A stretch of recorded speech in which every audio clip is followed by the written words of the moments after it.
Hello, in this video I want to show you how to connect your Soundpeats S5 with an iPhone.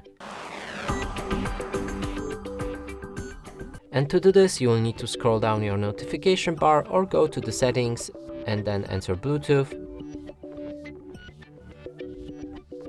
Make sure that it's on like this, and then we can move on to our Soundpeats. Open the case, remove both of the earbuds from the case, and then now you should see them in other devices.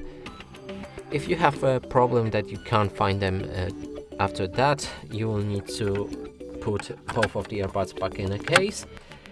Then hold these two buttons for the time until the LED lamps above my fingers starts flashing in a white and red light.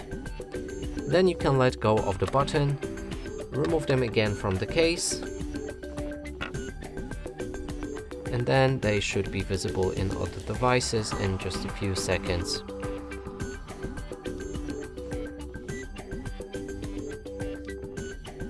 Here we have them.